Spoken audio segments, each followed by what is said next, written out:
I'm joined now by Kukemelk, who is the asset manager for the LHV Persian Gulf Fund from LHV Asset Management of Estonia. They are winners of the Best Fund Management in Estonia and also the fastest growing GCC Equity Awards that are being handed out. Joel, I'd like to start, if I may, by asking you, in which countries does LHV have investment experience? Well, first of all, before I go to the question, I would like to say that getting these awards from International Finance Magazine actually means a lot to us because this validates our investment strategy. And on the other hand, this actually assures our clients that they have opted for the best possible service out there.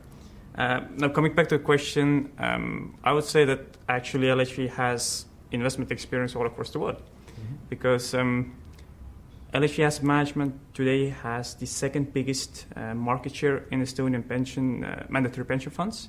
We have more than 20% market share with more than €500 million in assets under management. And we have a global mandate there, so we can pick stocks all across the world, we can pick bonds all across the world. So this mandatory pension fund system was set up in 2002, so more than a decade ago. And this global experience actually made it easy for us to launch LHV Persian Gulf Fund in 2008, since back then we effectively felt that there was a product missing on the market. So if investors wanted to invest on the Arabian Peninsula, then there basically wasn't the product available. So we kind of pioneered in that part of the world. My next question to you is why did you launch the GCC Equity Fund and not MENA Fund in 2008? Well, there are so many MENA funds out there, and actually bundling together the oil importing countries with the oil exporting countries didn't make any sense to us at all.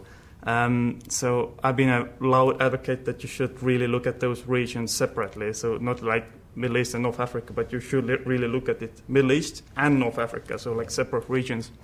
We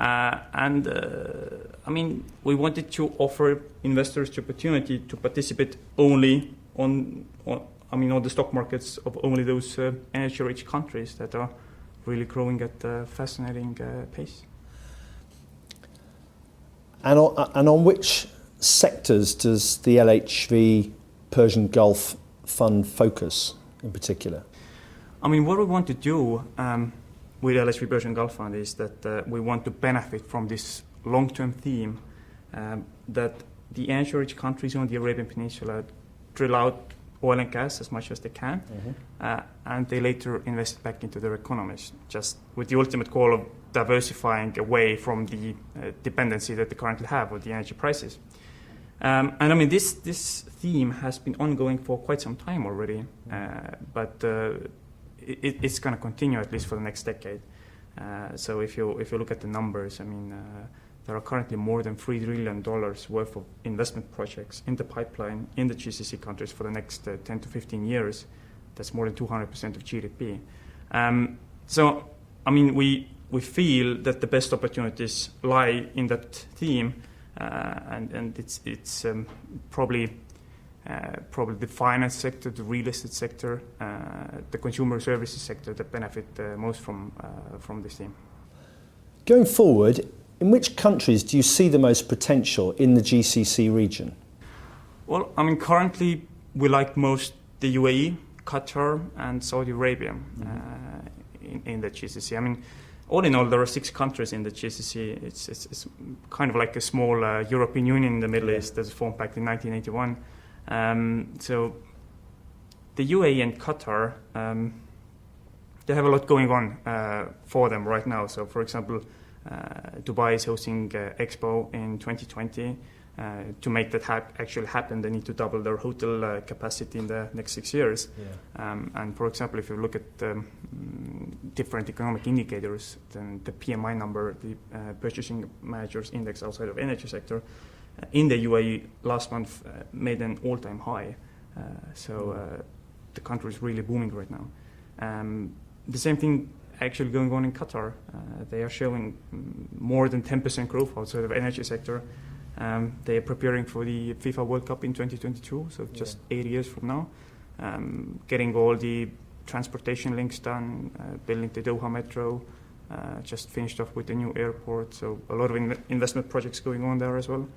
And then when it comes to Saudi, then I mean this is the country that we are of course really excited about, because when we launched the fund back in 2008, then there were rumors going around that the Saudi market is going to open up to foreign investors any minute now.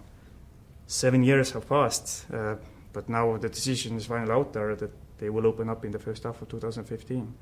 And I mean, Saudi market is 1% of global stock market size, so it's a huge market. So you briefly touched on this, but so far foreign investors outside of the GCC have not been able to invest directly in the Saudi Arabian stock market. However, obviously from the first half of 2015, the stock market will be financially accessible to foreign capital. What changes do you foresee for existing companies or investors as a result? Sure.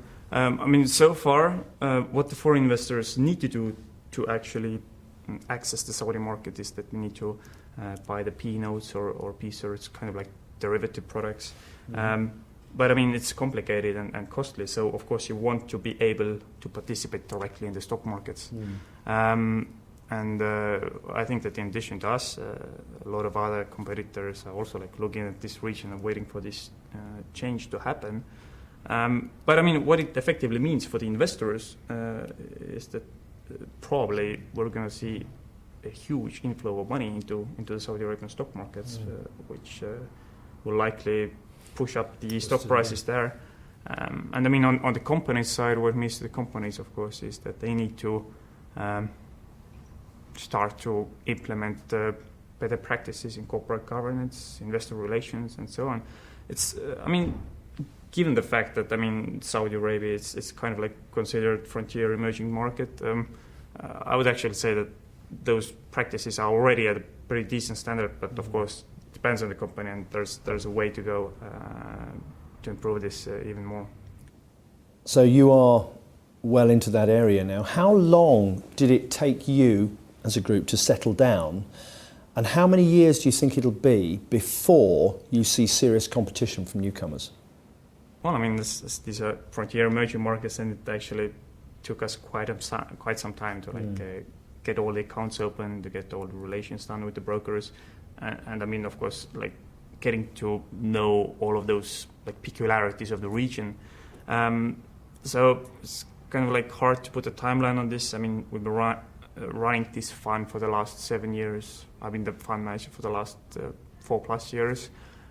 And I'm still learning new things. So it's, I would say that probably over the years we will see new funds entering into the region. But we've been doing this for more than 7 years, so we have a very long and strong track record. We are definitely not afraid of competition. So if new funds as measures come, then they will help spread the word why investors should actually invest in that part of the world. And I mean, on our side, of course, we also try to do whatever we can to attract investors even more. So, for example, as of end of January, if everything goes according to our plans, then by that time we have re-domiciled our LHV Persian Gulf Fund from Estonia to Luxembourg, just to cater to the demands of the international investors. So one observation I would put from that, in the short term, even though, of course, they are competition, I'm guessing with them also investing in an area that you're investing in will bring in more, will attract more attention, and therefore can only be a benefit to you in the short term, seeing stock rise. Exactly. I mean, in the end, it comes down who can do the job in the best possible way. I mean, we have been very successful in competing with all the local asset managers as well, because I mean, the award that we're receiving right now, and even if we go back, then for the last 2 years we have been awarded as the best equity GCC fund by Safi Thomson Reuters, effectively beating all the local competitors. Well, congratulations once again on your awards. Joel, thank you very much indeed for coming to spend time with us. Thank you.